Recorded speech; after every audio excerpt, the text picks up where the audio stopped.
Send me $50,000 for the wedding reception. That was the text Keisha, my future daughter-in-law, sent me. I replied, work and pay for it yourself. A few minutes later, my son Marcus sent me a message that shattered my soul. Pay up or forget you have a family.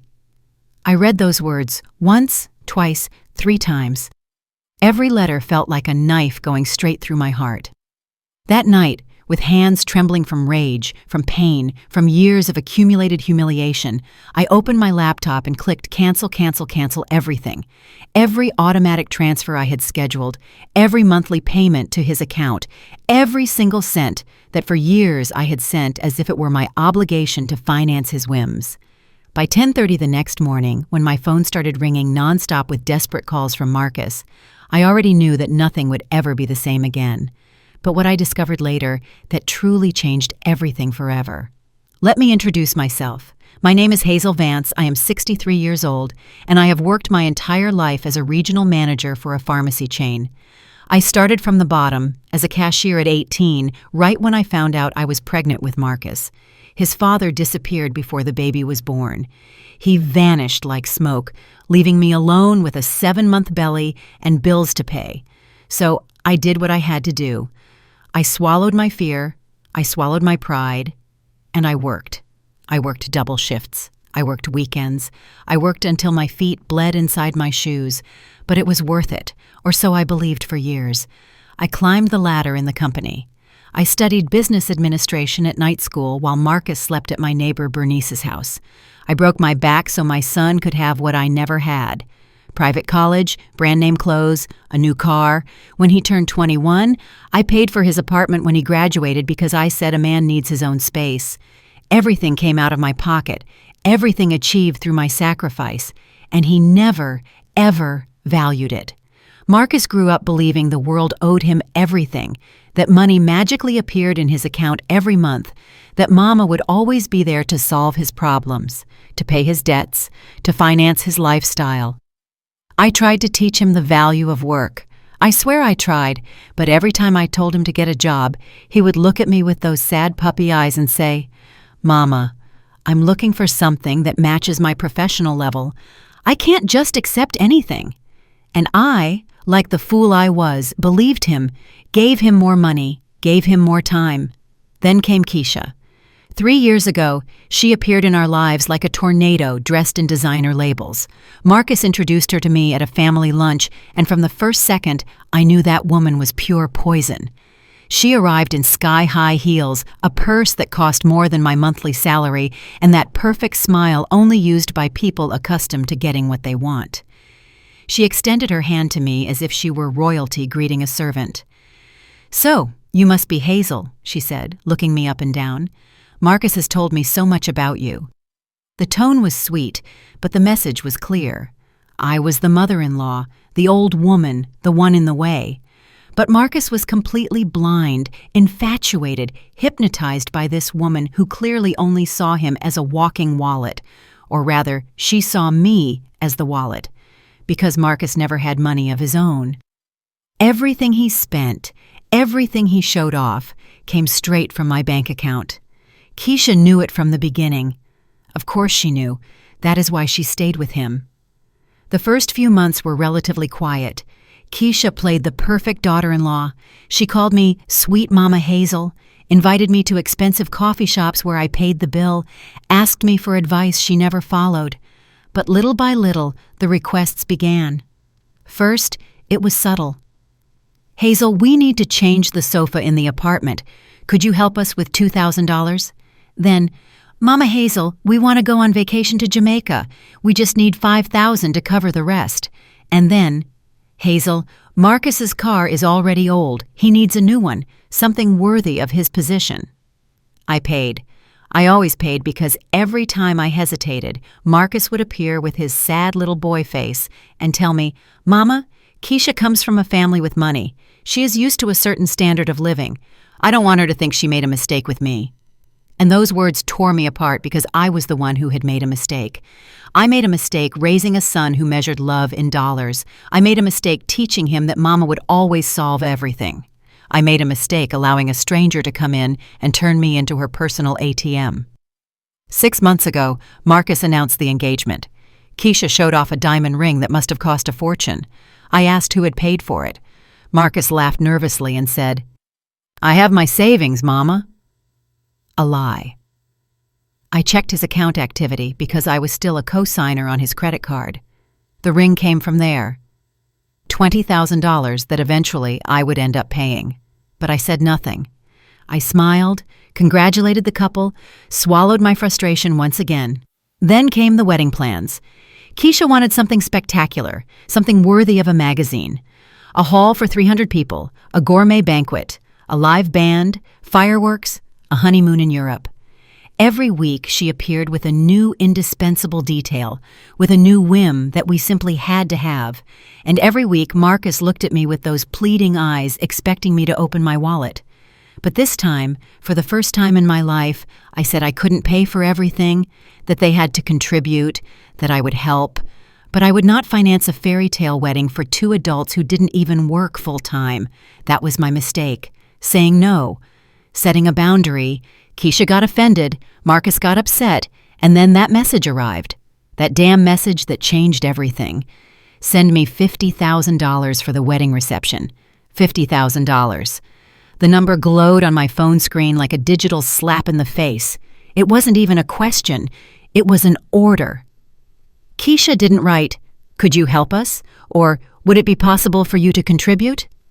No, she wrote, "I need you to transfer $50,000 for the wedding reception. It is your responsibility as Marcus's mother. I cannot get married without a celebration worthy of us. I expect the transfer before Friday." I read the message sitting in my office at the pharmacy, surrounded by inventory lists and invoices. I had just finished a 10-hour shift. My feet hurt, my back hurt, my soul hurt from so many years carrying everything alone.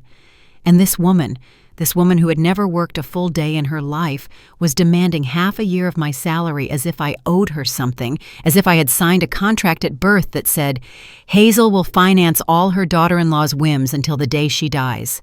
I took a deep breath. I counted to 10. My fingers trembled over the phone's keyboard. I wrote and deleted 3 different responses.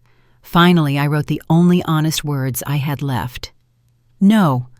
Work and pay for it yourself. I hit send before I could regret it, before the guilt could eat me alive as it always did, before that voice in my head told me I was a bad mother for not sacrificing myself one more time. 4 minutes. It took exactly 4 minutes for her to call Marcus crying. I counted every second while I packed my things and locked the office. When I got to the parking lot, my phone was already exploding. 5 missed calls from Marcus, 3 text messages, 2 voicemails. I got into the car, slammed the door, and opened the first voicemail with hands still shaking. "Mama, what the hell did you do?" Marcus's voice sounded furious, desperate, as if I had committed a crime. "Keisha is crying her eyes out. She says you humiliated her. She says you disrespected her. How could you tell her to get the money herself? It is our wedding, Mama, the most important day of our lives, and you are acting as if $50,000 were a fortune. You know perfectly well you have that money. You know you have saved your whole life. For what? To die alone with a full bank account? Call me, fix this, now." I deleted the message. I opened the second one. It was worse. "Mama, Keisha says if you don't pay for the wedding, she isn't going to marry me. Do you understand what that means? You're going to destroy my life for being stingy, for being selfish. All my life you told me you would do anything for me, that I was your priority, that you loved me more than anything in the world. And now you deny me this, now that I finally found someone who loves me, who wants to build a future with me. Keisha is right. You never wanted to see me happy. You have always been controlling, always wanting everything your way. Well, I am not a child anymore, Mama.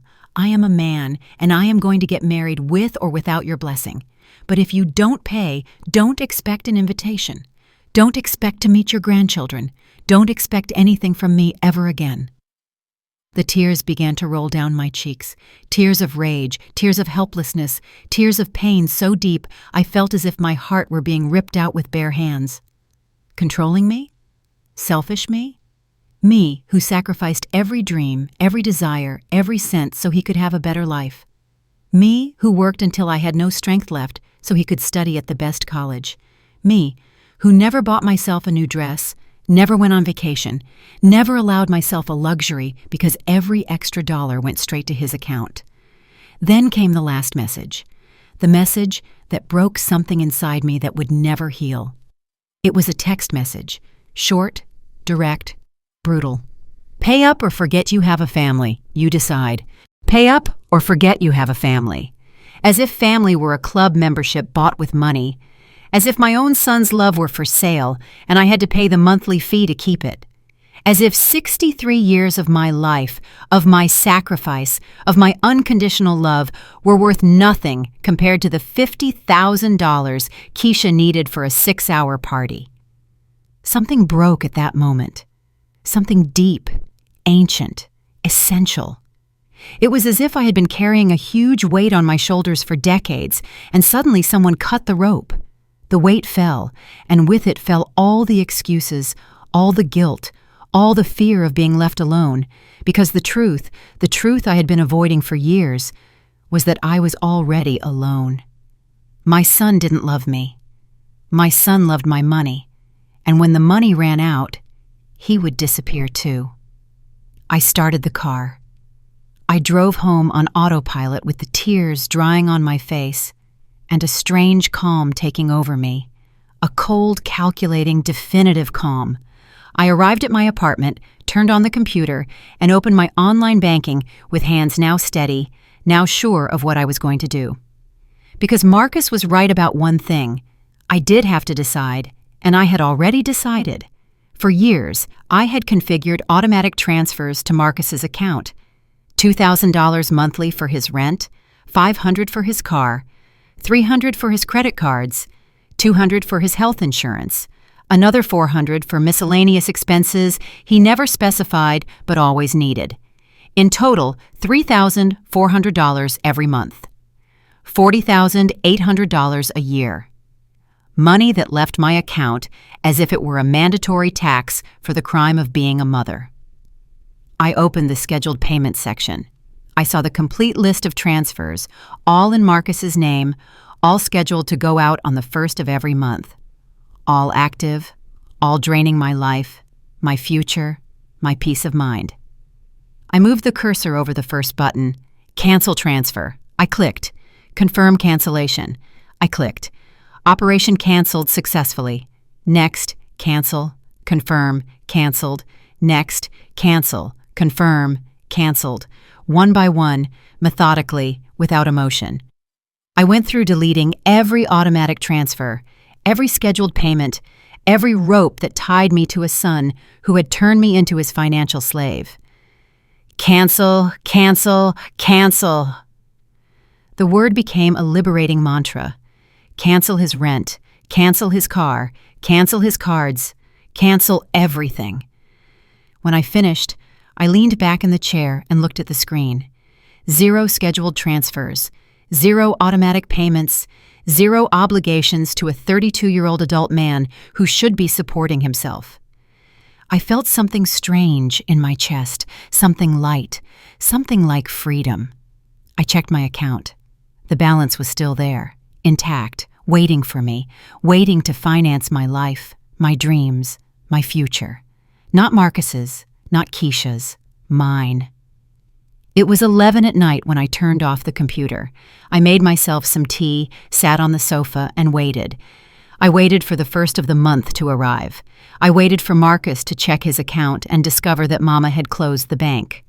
I waited until 10:30 the next morning when, just as I imagined, my phone began to ring with the desperation of a man who had just discovered his cards were declined, that his rent wasn't paid, that his life of luxury had just collapsed. I let it ring once, twice, 5 times, 10 times. I didn't answer because finally, after 63 years of putting everyone before myself, I had made a decision, and that decision was no more. The phone wouldn't stop ringing, call after call after call. Marcus, Keisha, Marcus again. Unknown numbers that were surely them calling from other phones. My cell phone vibrated on the dining table as if possessed, lighting up every 30 seconds with a new desperate attempt to contact me. But I didn't answer. I sat on my sofa, sipping my chamomile tea, watching the calls come in and go to voicemail one after another. Finally, after call number 23, I decided to check the voicemails. I put the phone on speaker and pressed play. Marcus's voice exploded in my living room, high-pitched, hysterical, unrecognizable. "Mama! Mama, what did you do? My card was declined at the supermarket. I just got a notice from the bank saying my rent wasn't paid. The car insurance is expired. You canceled everything. Are you crazy? Call me right now. Now! This can't be happening." I deleted the message. Next. "Mama, please, this is serious. The landlord is threatening to evict us. If I don't pay in the next 48 hours, do you know what I'm going through? Keisha is furious. She says she has never seen anything so cruel, so vindictive. Is this because we didn't want to accept your refusal? Because we asked you to pay for the wedding like any decent mother would? Mama, please, fix this. Reactivate the transfers. We can't live like this." We can't live like this. How interesting. Marcus couldn't live without my money, but he could live without his mother. He could threaten to cut me out of his life, to deny me my grandchildren, to erase me from his existence, but he couldn't live without the $3,400 monthly I transferred religiously like an idiot. I deleted that message too. Next. "Hazel."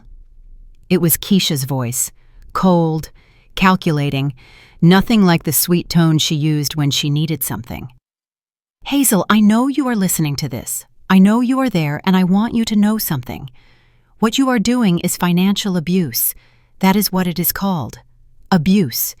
You have conditioned Marcus for years to depend on you, and now, when he finally wants to be independent, when he finally wants to build a life with me, you cut him off out of spite because you can't stand the idea that he loves me more than you. Well, let me tell you something. If you don't fix this in 24 hours, I will make sure Marcus sues you.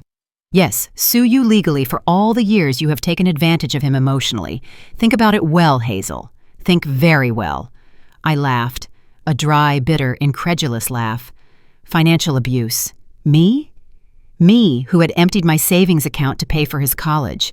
Me, who had postponed my retirement to keep supporting him. Me, who worked overtime so he could live in an apartment I couldn't even afford. And she accused me of abuse. The nerve was impressive. The audacity was monumental. I deleted the message with a smile on my lips. Next. "Mama? Enough. This isn't funny anymore. You made your point. You scared us. Now fix the transfers and let's talk like adults. Keisha is willing to forgive you if you act fast. She says she understands you are going through an emotional crisis, that maybe it's menopause or something hormonal. We can find help for you, Mama. A psychologist, a psychiatrist, whatever you need.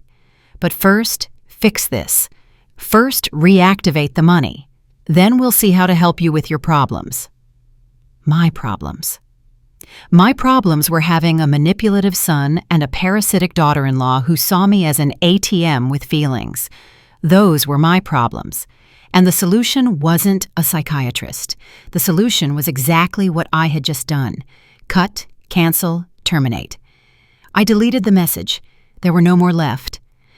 I poured another cup of tea. I turned on the TV. I watched the news without paying attention. My mind was elsewhere, processing years of manipulation that I finally saw with clarity. How had I allowed it to go this far? How had I let my son turn me into his personal benefactor? At what moment did motherly love transform into servitude? I thought of my own mother. She died when I was 25, when Marcus was barely 3. She had also been a single mother. She had also worked until she broke to give me a decent life. But there was a crucial difference. She taught me to work. She taught me that nothing in life was free, that money was earned with effort, that no one owed me anything. I cleaned houses at 15 to help her with expenses. I studied on scholarships because we knew there was no money for private colleges. I learned the value of sacrifice because I lived it, not because someone told me about it. But I didn't teach that to Marcus. I wanted to give him what I didn't have. I wanted him never to feel the pressure I felt, the fear I lived, the uncertainty that kept me awake. And by doing that, by protecting him from every difficulty, by solving every problem before he even faced it, I created a monster. I created an adult man who believed the world owed him everything, that Mama would always be there to pay, that money appeared magically without effort. The phone vibrated again.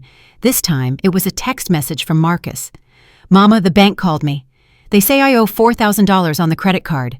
If I don't pay in a week, it's going to hit my credit score. Do you want to ruin my life? Is that what you want? Because that is what you are doing. You are destroying my future over a tantrum. Please, Mother, for the love of God, fix this." I didn't reply. I blocked the number. I blocked Keisha's number, too. I blocked all the unknown numbers they had called from. I silenced notifications, and for the first time in weeks, I felt peace, silence, tranquility.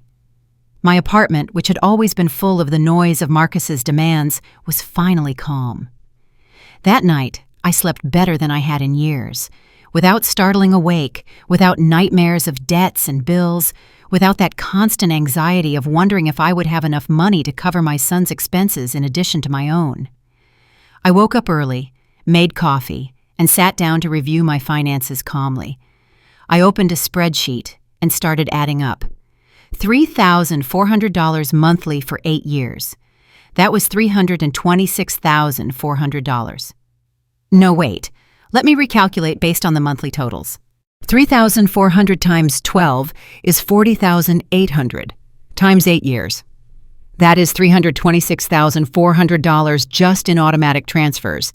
But then there were the extras. The new car I bought him 4 years ago, $25,000. The trip to Europe he took with Keisha last year, $8,000. The deposit on the apartment, $6,000.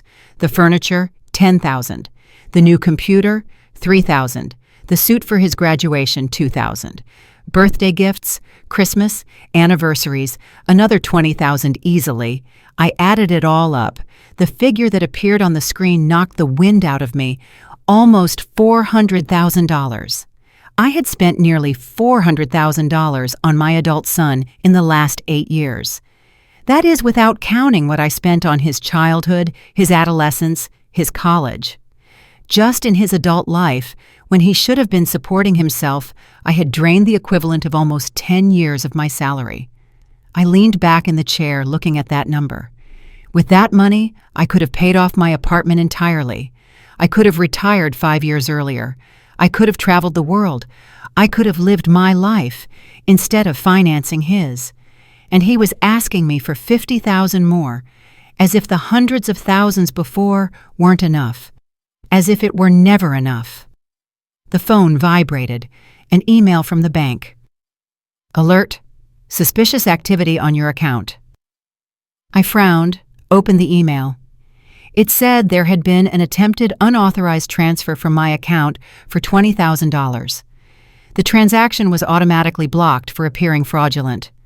My heart raced. Attempted transfer from my account? I called the bank immediately. "Fraud department, this is David. How can I help you?" The bank employee's voice sounded professional, calm, as if fraud alerts were an everyday thing for him. But for me, it was as if the floor opened up beneath my feet.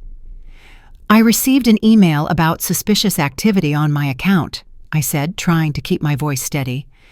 "It says someone tried to transfer $20,000 without authorization." "Yes, Ms. Vance. Let me verify a moment, please." I heard the typing of a computer on the other end. Every second of silence made me more nervous. "Indeed, this morning at 6:32 a.m., we detected an attempted transfer from your checking account to an account at National Bank in the name of Keisha Rollins. The transfer was blocked automatically because the amount exceeded your daily online transfer limit and because you had never sent money to that account before. Did you authorize this transaction?" Keisha. Keisha had tried to steal $20,000 directly from my account. I didn't respond, feeling the rage begin to boil in my veins. "I didn't authorize anything. How is it possible that someone can do that? How did they access my account?" David fell silent for a moment.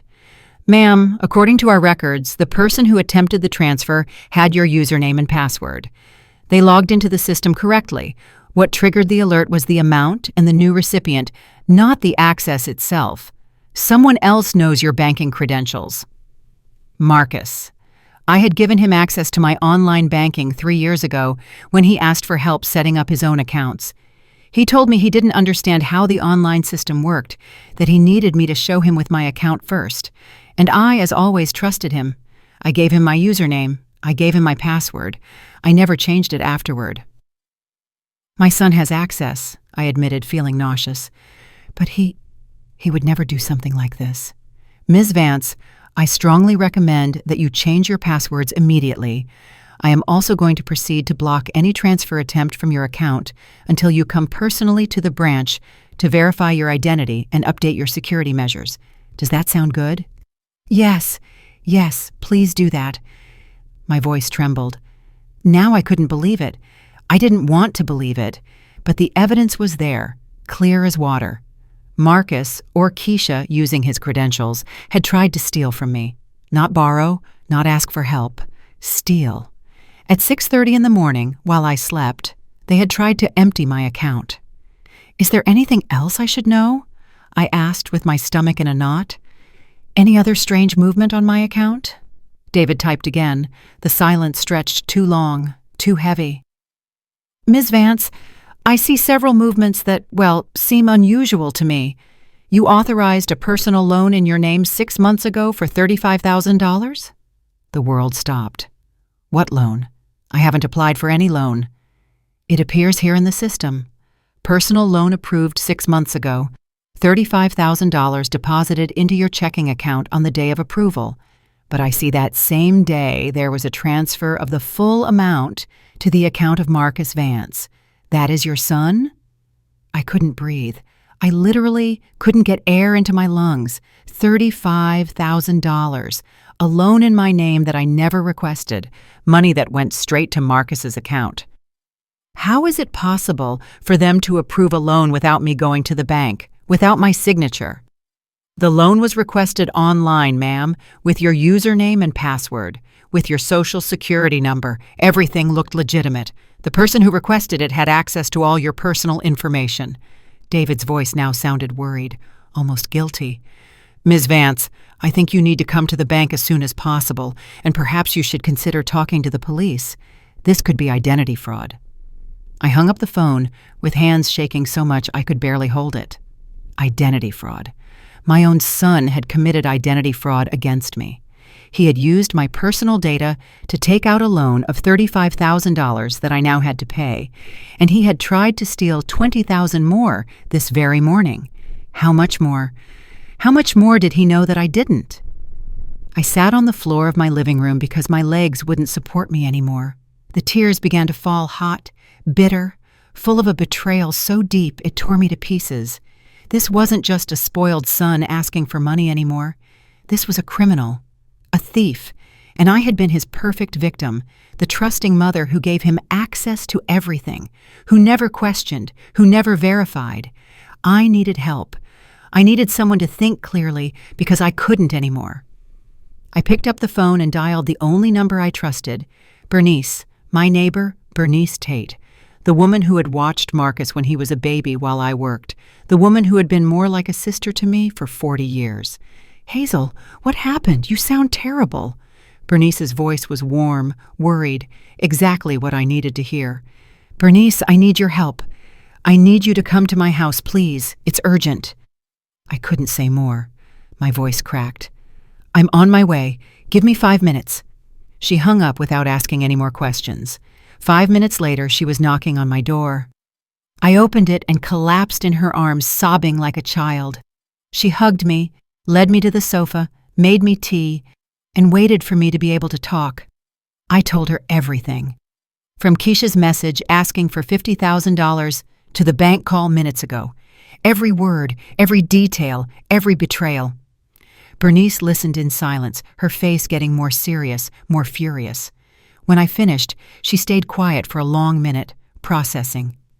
Hazel, listen to me closely, she said finally, taking my hands in hers. This isn't just a family problem. This is a felony. Marcus committed fraud.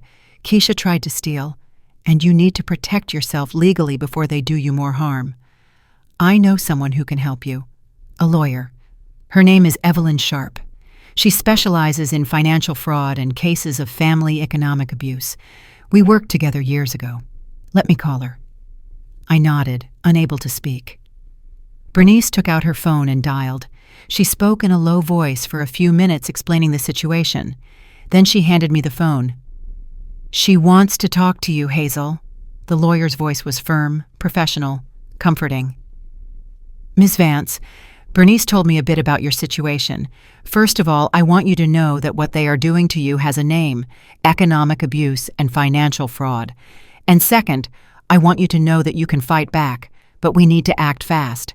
Can you come to my office this afternoon?" "Yes, I can." "Perfect. Bring all your bank statements from the last 2 years. Any document you have related to transfers, loans, credit cards, everything. We are going to review every movement, and we are going to discover exactly how much money they have stolen from you. Because, Ms. Vance, if your son applied for a loan without your consent, it is most likely not the only one, and we need to know everything before taking legal action." Legal action against my own son. The idea churned my stomach. But what other option did I have? Let him keep stealing from me? Let him leave me in ruins? "I understand. I'll be there at 4. I hung up and looked at Bernice.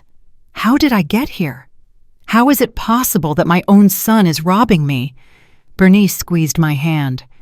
"Because you gave him too much power, because you trusted too much, because you loved without limits, and people like Marcus and Keisha take advantage of that. But not anymore, Hazel, not anymore." I spent the next few hours printing statements, downloading documents, organizing papers. Every page I reviewed was another stab. Transfers I didn't remember authorizing, charges on cards I thought I had canceled, suspicious movements marked as utility payments, but for huge amounts. $1,000 for internet services, $2,000 for auto repair, $3,000 for medical expenses, all lies, all thefts in disguise. At 4 o'clock sharp, I was sitting in attorney Evelyn Sharp's office with a folder full of evidence of my own stupidity. She reviewed every document with meticulous attention, taking notes, doing calculations, frowning more and more. Finally, she looked up.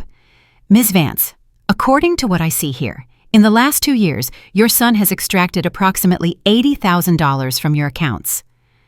The number hit me like a fist in the stomach. 80,000. "Wait," she said, raising a hand. "That is just cash transfers. We need to look at the debt." $280,000. The lawyer's voice was grim. The figure floated in the air of the office like a ghost, heavy, impossible, devastating.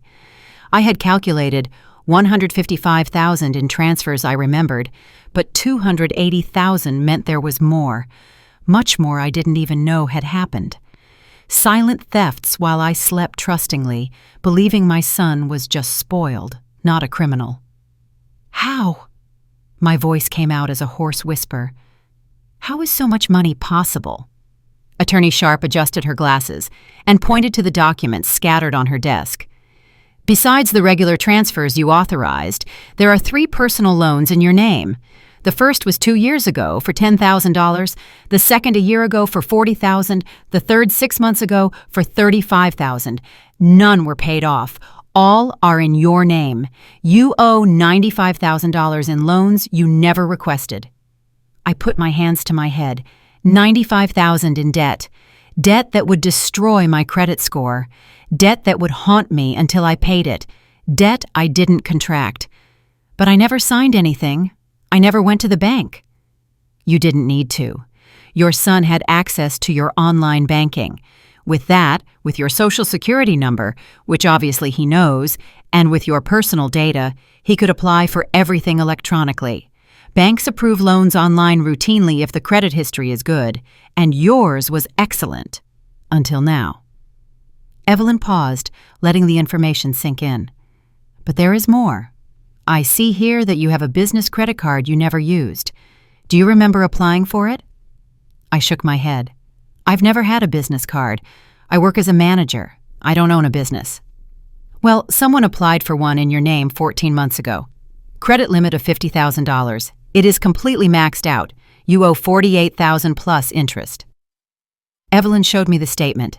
There was my name, my ID number, but the charges were from expensive restaurants, luxury shops, 5-star hotels.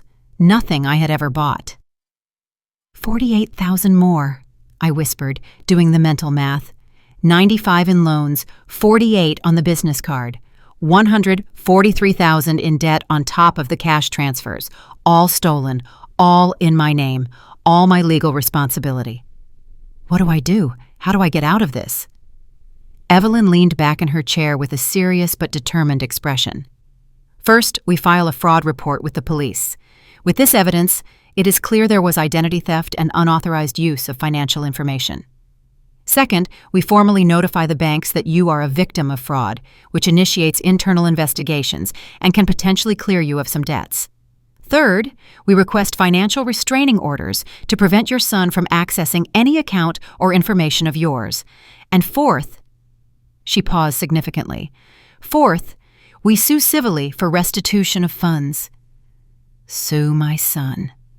The words sounded strange, impossible, as if she were speaking another language. Ms. Vance, your son robbed you. He didn't borrow. There were no misunderstandings. He robbed you systematically for years. He forged documents, committed fraud, and if he doesn't face legal consequences, he will keep doing it. Maybe not to you if you manage to protect yourself, but to someone else. To Keisha, when she has no money. To future employers. To whoever. People like this don't stop on their own. They need the law to stop them. Evelyn leaned forward. But I understand it is your son, and I understand this is devastating. So the decision is yours. I can help you recover your money and protect your assets, or simply protect you without seeking restitution. You decide. I closed my eyes. I saw 3-year-old Marcus hugging me, telling me I was the best mama in the world. I saw 10-year-old Marcus crying when I defended him from some kids bullying him at school. I saw 18-year-old Marcus receiving his college diploma with my name in the acknowledgments. At what moment did that child turn into this? At what moment did love transform into exploitation? I opened my eyes. Do everything. The police report, the notifications, the lawsuit, everything. Because you are right. If I don't stop this now, he will never stop. And I don't have a son anymore. What I had was an illusion. The real Marcus died a long time ago, or maybe he never existed. Evelyn nodded with approval. We are going to need time to prepare everything, about 3 or 4 days. In the meantime, you do not answer calls from him, do not reply to messages, do not meet with him under any circumstances. If he shows up at your house, do not open the door. If you see him on the street, walk away. 0 contact, understood? Understood. Perfect. Now there is something else you need to know. Evelyn pulled another document from the folder. Reviewing the movements of the business card, I see many charges are from a specific jeweler. $20,000 in purchases at Royal Jewelers over the last 6 months. Do you have any idea what could have been bought there? I felt a stab of something resembling realization. Keisha's engagement ring, the earrings she wore at Christmas dinner, the gold watch Marcus debuted on his birthday. All with my money, with my stolen credit. Exactly. And that gives us more evidence. I am going to request the detailed records of those purchases. If we can prove the items bought are in the possession of Marcus and Keisha, it strengthens the case considerably. Evelyn took notes quickly. Also, I need you to think, is there anything of value you have given your son? Properties? Cars? Anything that is in your name or that you paid for? The car he drives is mine. It is in my name. I bought it 4 years ago, and I pay the insurance. Every word hurt. Every revelation of my own stupidity was a new wound. Good. That car is yours, and you have the right to repossess it. I am going to include that in the legal actions. Anything else? I thought intensely, mentally reviewing years of gifts, of payments, of things I had bought for Marcus. The furniture in his apartment. I bought it all. I have the receipts. They are in my name. Perfect. Those are recoverable too. Ms. Vance, when this process is over, your son isn't going to have much of anything. He's going to lose the car, the furniture, possibly face criminal charges. Are you prepared for that? Because once we start, there is no turning back. I took a deep breath. I thought of those $280,000, of my stolen future, of my ruined retirement, of years of work thrown in the trash for my own son's greed. Yes, I am prepared. Let him face the consequences of what he did. I left Evelyn's office 3 hours later with a folder full of documents to sign, instructions to follow, and an appointment at the police station for the next day. Bernice was waiting for me in the lobby with 2 coffees she had bought from the corner shop. She handed me one without saying anything. We walked in silence to my car. "How do you feel?" she asked finally, when we were sitting with seatbelts on, but without starting the engine yet. "Empty," I said, as if I had been hollowed out inside, as if everything I believed was a lie, as if my whole life were a cruel joke. I took a sip of coffee. It was bitter, like everything lately, but I also feel, I don't know, liberated. Is that possible? Feeling destroyed and liberated at the same time? Of course it's possible, because finally you see the truth, and the truth, even if it hurts, sets you free. Bernice put her hand on mine. "Hazel, what comes next isn't going to be easy. Marcus is going to attack. He is going to cry, to beg, to threaten. He is going to say you are cruel, that you are destroying him, that you were never a good mother. He is going to try to manipulate you in every way possible. You have to be prepared to stand firm. I know. And I am going to do it because I have nothing left to lose. He already took everything from me." I started the car. I drove home on autopilot, my mind processing everything I had discovered.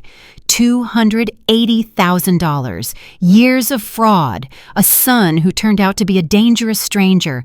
When I arrived at my apartment, there was something stuck to my door, a white envelope with my name written in Marcus's handwriting.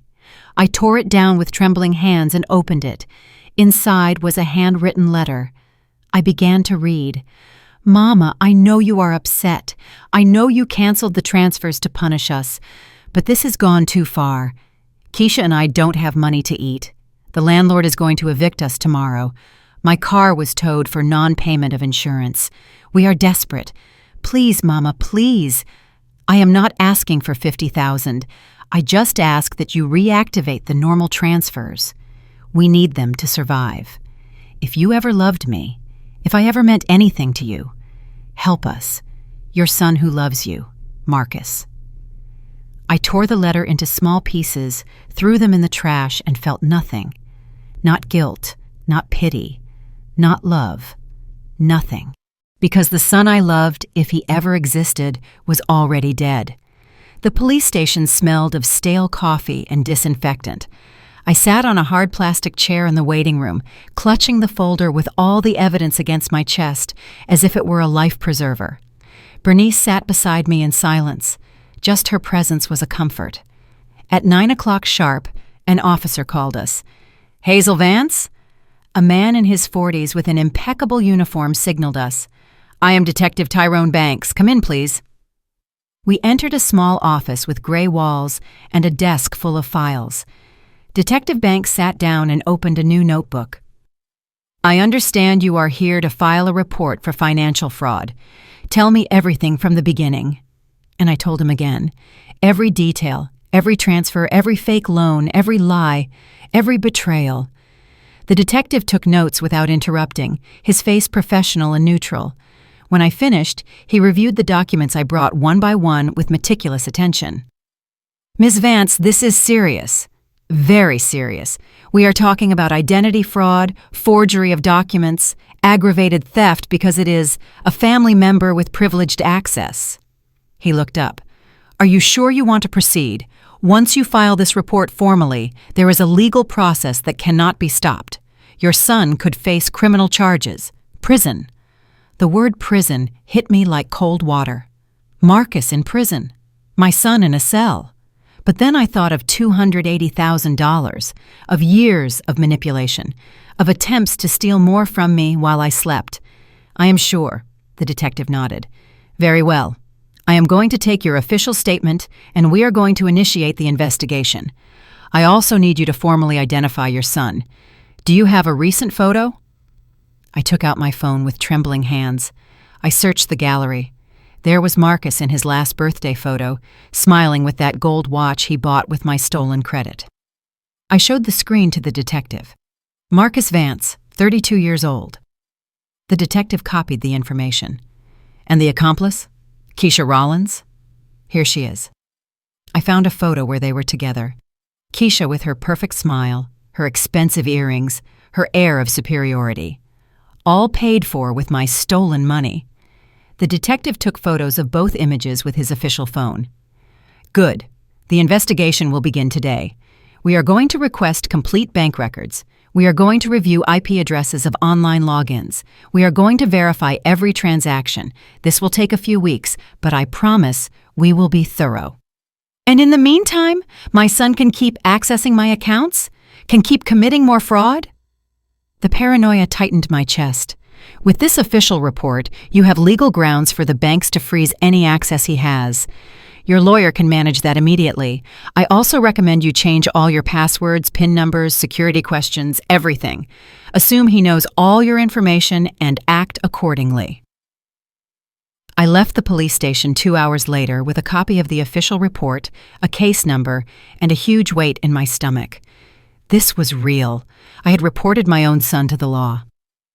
There was no turning back. Bernice took me directly to the bank branch. We asked to speak with the manager. We showed him the police report. We showed him all the evidence. The manager, an older man named Mr. Henderson, reviewed everything with an increasingly somber expression. Ms. Vance, I deeply regret that this has happened. We are going to initiate our own internal investigation. In the meantime, I am going to close all your current accounts and open new ones with completely different numbers. I'm going to cancel all associated cards. I'm going to revoke any third-party access. And we are going to review the possibility of absolving some of the fraudulent debts. Some? I asked. Not all. Mr. Henderson sighed. It is complicated. The loans were requested with your legitimate credentials. Technically, the responsibility falls on you for not protecting your information. But given that there is a formal police report and clear evidence of fraud, we can argue to our legal department that you were a victim. I don't guarantee anything, but I will do my best. It wasn't the answer I wanted, but it was better than nothing.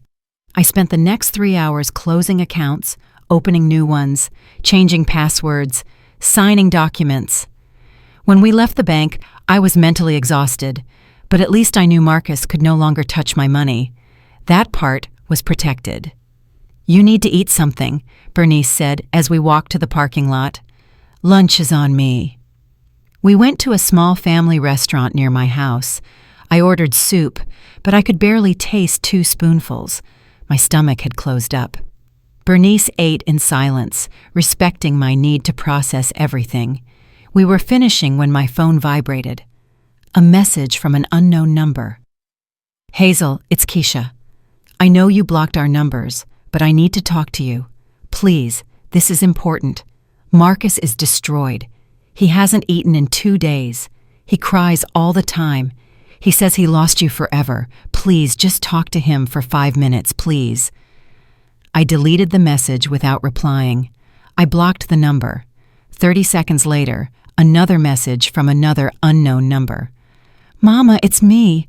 Keisha lent me her phone. Mama, please don't do this to me. I made mistakes, I admit it. But I don't deserve for you to destroy me like this. I don't deserve to be left on the street. We are going to lose the apartment tomorrow. Where are we going to sleep? On the street like homeless people? Is that what you want for your son? Mama, please, I beg you. I blocked that number too. But the messages didn't stop. They arrived from different numbers every few minutes. Some from Marcus, others from Keisha, all with the same desperate tone, manipulative, seeking my guilt. Do you know what this means? Bernice said, reading the messages over my shoulder. It means they are already feeling the consequences. The eviction is real, the lack of money is real, and they are terrified. Good. Let them feel the fear they made you feel all these years. She was right, but it still hurt. It hurt to know my son was suffering, even if it was due to his own actions. It hurt to imagine his face of panic, realizing that Mama wasn't there to rescue him anymore. It hurt everything, but the pain wasn't going to make me change my mind. That afternoon, when I returned home, there was someone waiting for me in the hallway outside my door. Marcus was sitting on the floor with his back against the wall, clothes wrinkled, hair messy, eyes red. He looked terrible, gaunt, destroyed. When he saw me, he jumped to his feet. "Mama! Thank God, I thought you would never get here!" He tried to approach, but I took a step back instinctively. He stopped with a hurt expression. "Mama, we need to talk. We have nothing to talk about, Marcus." My voice came out colder than I expected, more firm. "Get away from here." "Mama, please. 5 minutes. Just 5 minutes."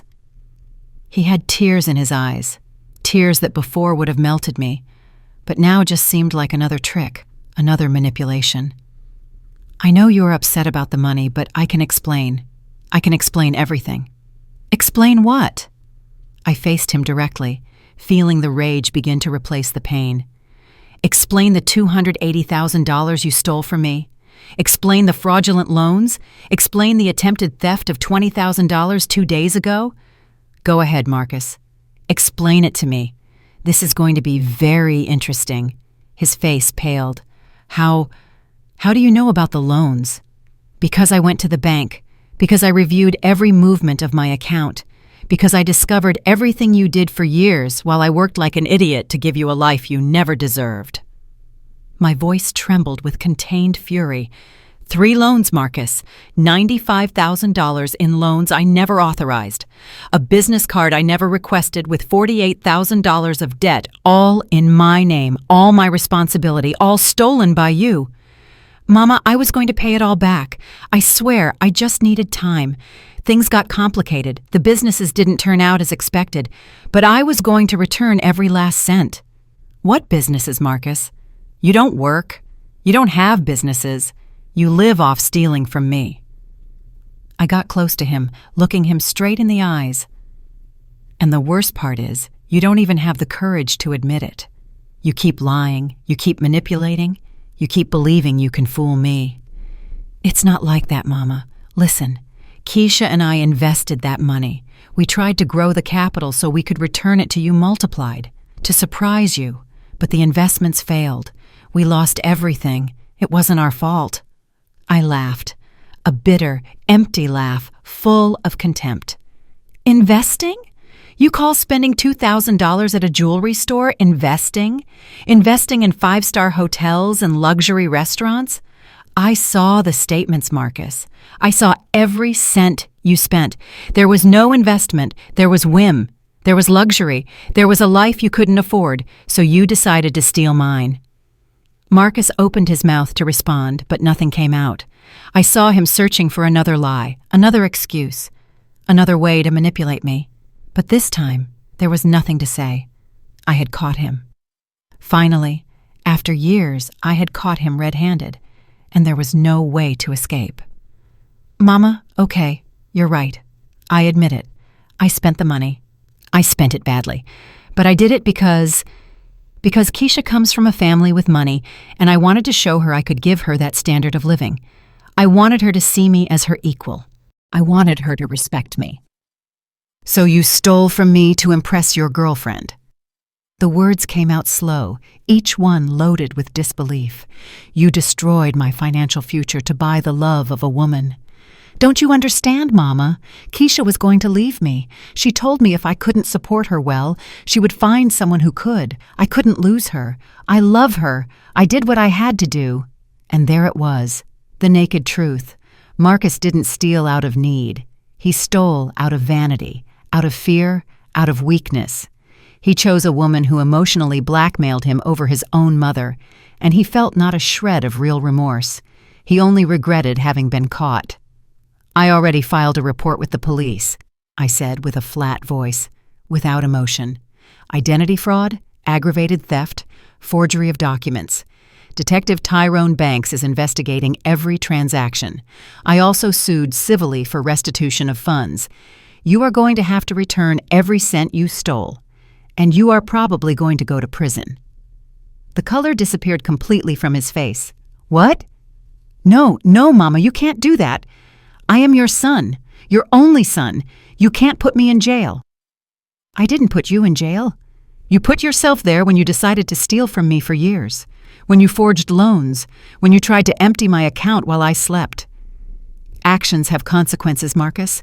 Finally, you are going to learn that." "Mama, please, I beg you, withdraw the report, please. I will do whatever. I will work. I will pay you everything. But don't do this to me. A criminal record will ruin my life forever. I will never get a decent job. I will never—" "Never what? Never keep living in luxury without working? Perfect. That is exactly the point." I took out the keys to my apartment. "Now get away from my door and don't come back. If I see you near my house again, I am calling the police and requesting a restraining order." "Mama! Wait! Wait!" He grabbed my arm. His touch burned me like fire. I pulled away sharply. "At least give me some money for this week, for food. Keisha and I haven't eaten well in days, please." I looked him in the eyes, those eyes I had known since he was born, those eyes that once looked at me with pure love. Now I only saw desperation and manipulation. "No, you aren't going to let your son go hungry. My son died. The man standing in front of me is a thief who happens to share my blood, and thieves do not deserve my compassion." I opened the door to my apartment, entered, and closed it in his face. I heard his voice on the other side pleading, crying, banging on the door, but I didn't open it. I stood there with my back against the door, feeling every blow like an echo of my broken heart.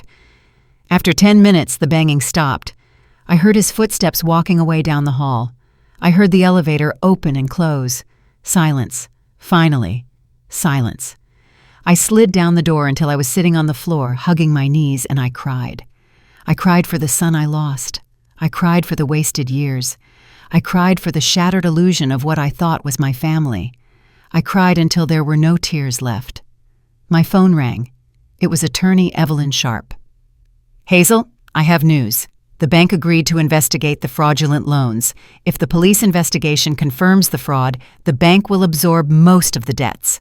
Also, we repossessed your car. It was parked in front of Marcus's apartment. It is already in impound in your name, and I have a court order to recover the furniture you bought." For the first time in days, I felt something resembling hope. "Really?" "Really. Things are moving forward, Hazel. Justice is coming. Slow, but it is coming." I hung up and took a deep breath. I got up from the floor, washed my face, and looked at my reflection in the mirror. The woman who looked back at me was different. Older, more tired, but also stronger, more free, more mine.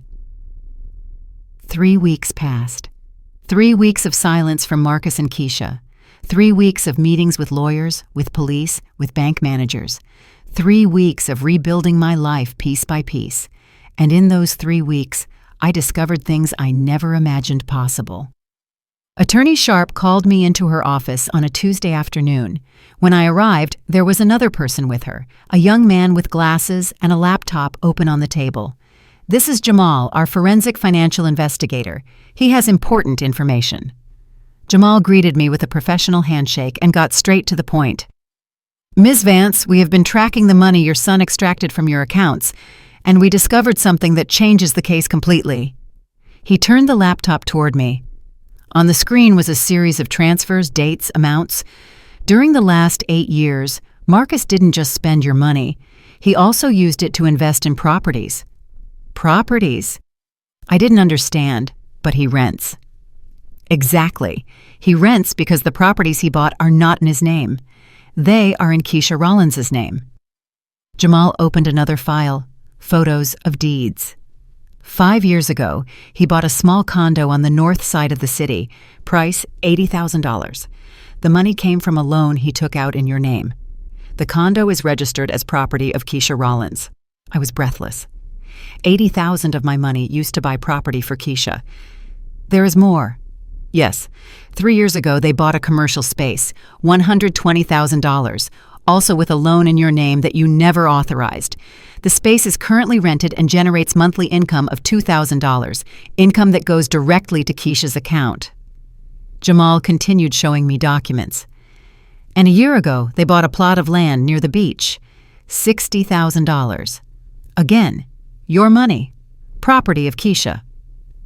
I did the mental math quickly. 80 plus 120 plus 60, $260,000 in real estate. Almost all the money they stole from me was used to build a real estate empire in Keisha's name. They planned this from the beginning, I whispered, feeling the betrayal sink deeper. It wasn't impulsive spending, it was a plan to rob me and get rich. Attorney Sharp nodded with a serious expression. Exactly. This converts the case from simple fraud to criminal conspiracy. Keisha isn't just a passive accomplice. She is an active participant. She knew perfectly well those properties were being bought with stolen money.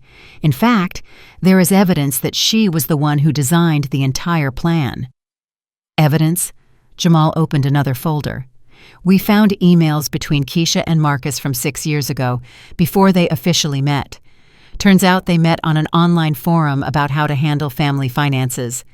Keisha wrote privately to Marcus after he mentioned his mother had good savings. Here is the first message. He read from the screen.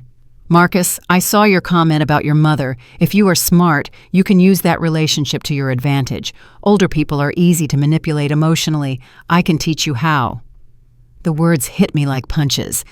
Everything was a lie. Everything. From the beginning. Keisha didn't fall in love with Marcus. She sought him out specifically because I had money. And Marcus, my own son, accepted the plan, accepted selling me out, accepted destroying me. There is more, Jamal continued. Keisha has a history. Before Marcus, she was engaged to 2 other men. Both ended up with massive debts and properties transferred to her name. One of them filed charges, but she fled before the trial. Changed cities, changed identity partially, and started over with Marcus. She is a professional con artist, I said, more to myself than to them, and my son is her willing accomplice. Yes, but now we have solid evidence. Emails, transfers, deeds, everything connected. The district attorney is preparing formal charges not only for fraud, but for organized criminal conspiracy. We are talking about serious prison sentences, between 5 and 10 years for each. 10 years! Marcus could spend 10 years in prison. Part of me, the mother who still lived in some corner of my heart, felt pain. But the bigger part, the part that had been robbed, betrayed, destroyed systematically, felt relief, justice, finally, justice. And the properties? I asked. Can I recover them? Absolutely.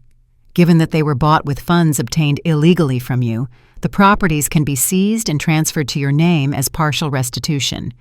You won't recover all the money you lost, but you will recover a lot. Attorney Sharp smiled for the first time in weeks. Hazel, you are going to get out of this. Not unscathed, but you are going to get out, and they are going to pay. I left that meeting feeling something strange. Not happiness exactly, but a feeling that things were finally balancing out. The universe was correcting the injustice. The scales were leveling. That night, Bernice came to my apartment with wine and Chinese food. Let's celebrate, she said, raising her glass. For justice, for new beginnings, for Hazel, the strongest woman I know. We toasted, ate, talked about everything except Marcus. It was the first night in months that I laughed genuinely, that I felt something resembling peace, that I imagined a future that didn't include constant pain. The next day, Detective Banks called me. Ms. Vance, I have news. We are going to arrest Marcus and Keisha tomorrow morning. Formal charges of fraud, criminal conspiracy, and money laundering. The charges are serious enough that they won't qualify for immediate bail. They will spend at least a few days in detention while awaiting the hearing. I understand, I said, feeling a knot in my stomach despite everything. Do you need anything from me? Just that you be prepared. It is likely they will try to contact you from jail. Calls, messages through third parties. Do not answer. Do not respond. Any communication can complicate the case. Don't worry, I have no intention of talking to them ever again. The detective paused. Ms. Vance, I know this is incredibly difficult. It is your son, but I want you to know you are doing the right thing. People like them don't stop until someone stops them. You are not only protecting yourself, you are protecting future victims. I hung up and sat on my sofa looking out the window. Tomorrow. Tomorrow they would arrest my son. Tomorrow he would sleep in a cell. Tomorrow his life as he knew it would end. And I was responsible for that. I set in motion the chain of events that would lead him to prison. I felt guilty. I searched inside myself expecting to find remorse, pain, doubt, but there was nothing. Only a quiet void where my motherly love used to live. Marcus had killed that love with every lie, with every theft, with every betrayal, and now I was burying the corpse. The next morning arrived too quickly. I woke up early, unable to keep sleeping. I made coffee, sat by the window, and waited. At 9:15, my phone rang. It was Detective Banks. They are in custody, both of them. Marcus was arrested at the apartment. Keisha tried to flee through the back window, but we caught her. She is on her way to the station now. Thank you for informing me. Ms. Vance, one more thing. When we arrested Marcus, he asked if he could call you. We told him no. He cried. He said you were the only thing he had, that you had abandoned him when he needed you most. I just want you to know that in case he tries to manipulate you later. It won't work. But thanks for telling me. I hung up and looked at my reflection in the window. The woman who looked back no longer resembled the Hazel of a month ago. This Hazel had boundaries. This Hazel didn't let herself be manipulated. This Hazel chose her own peace over the drama of others. And for the first time in 63 years, that felt good. 6 months later, I sat in the courtroom awaiting the final verdict. Attorney Evelyn Sharp was beside me reviewing last-minute documents. My neighbor, Bernice, squeezed my hand with comforting strength. On the other side of the room, Marcus and Keisha sat with their defense lawyers, dressed in formal clothes that no longer had the shine of before. Marcus looked thin, gaunt, with deep circles under his eyes. Keisha held her head high, but her hands trembled visibly. During those 6 months, many things had happened. The trial was long, complicated, full of testimonies and evidence. Jamal, the forensic investigator, presented every email, every transfer, every document that proved the conspiracy. The prosecutor showed the jury the properties bought with my stolen money, the bank records demonstrating the systematic pattern of fraud over 8 years. Everything was there, clear as water, impossible to deny. Marcus's lawyers tried to argue that he had been manipulated by Keisha, that he was a victim just as much as me. But the emails told another story. Marcus didn't just accept Keisha's plan, he improved it. He suggested ways to extract more money, proposed more elaborate schemes, celebrated every successful theft as if it were a professional achievement. He wasn't a victim, he was an enthusiastic participant. Keisha, for her part, tried to say she didn't know the money was stolen, that Marcus told her I had given my blessing for the investments, that the properties in her name were gifts from me for the future family. But when the prosecutor presented her background, when he showed she had done exactly the same thing with 2 previous men, when he read the emails where she literally designed the robbery plan step by step, her story collapsed completely. The judge, an older man with a severe expression, had listened to everything with professional patience. Now, after 3 days of jury deliberation, we were here waiting for the verdict that would change everything permanently. "All rise," ordered the bailiff. We all stood up. The judge entered and sat down. "Has the jury reached a verdict?" "We have, Your Honor." The jury foreman, a middle-aged woman with glasses, stood up. In the case of the state versus Marcus Vance and Keisha Rollins, on the count of identity fraud, we find the defendants guilty. On the count of criminal conspiracy, guilty. On the count of money laundering, guilty. On the count of aggravated theft, guilty. Guilty. Guilty on all counts. I heard a choked sob from Marcus's side. I saw Keisha slump in her chair with her face completely white. But I felt nothing. Just that quiet void that had become my new normal. The judge banged his gavel. The defendants will be sentenced in 2 weeks. Until then, they will remain in custody without possibility of bail. This court is adjourned. I left the courthouse with my 2 angels on either side. Outside, the sun shone brightly. It was a beautiful day, a day that promised new beginnings. "It's over," I said, more to myself than to them. Finally, it's over. "Still the sentencing," warned the lawyer. "But with these verdicts, they are looking at between 7 and 12 years in prison each. They aren't getting out soon." 12 years. By the time Marcus got out of prison, I would be 75. He would be 44. A whole life would have passed. And honestly, I didn't know if I would want to see him then. I didn't know if I would ever want to see him again. The next 2 weeks passed in a strange blur. I went back to work at the pharmacy. My colleagues received me with hugs and words of support. The news of the trial had appeared in the local papers. Everyone knew what had happened, but no one judged me. On the contrary, they admired me for having had the courage to report it. "Hazel, you are an inspiration," my boss, a 50-year-old man named David, told me. "Many people in your situation would have let fear or guilt stop them. But you chose your dignity. You chose justice. That deserves respect." The day of sentencing arrived. This time the room was less full. Only those directly involved, some journalists, and a couple of curious onlookers. The judge entered, reviewed his documents, and looked directly at Marcus and Keisha. "Marcus Vance, Keisha Rollins, stand up." Both stood with difficulty. "I have carefully reviewed this case. I have considered the arguments of the defense.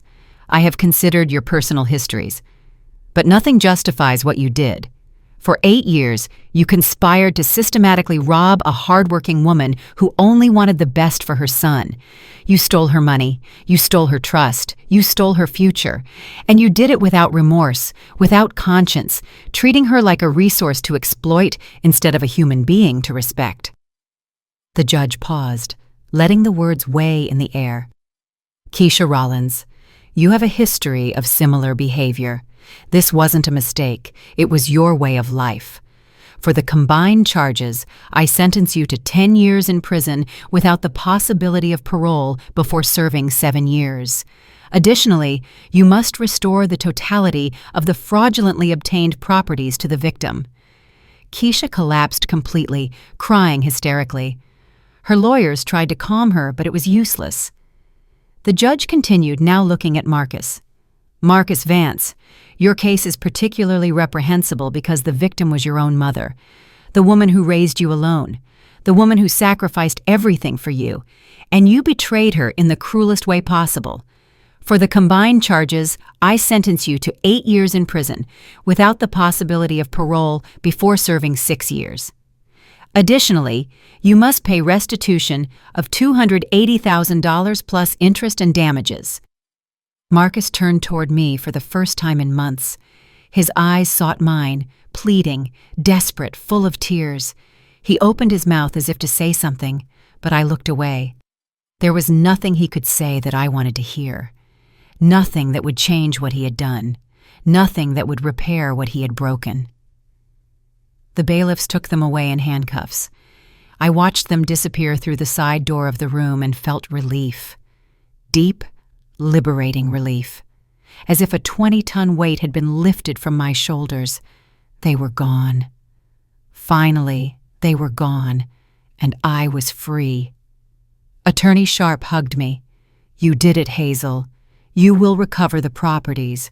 The bank absorbed most of the fraudulent debts. You are going to be fine financially.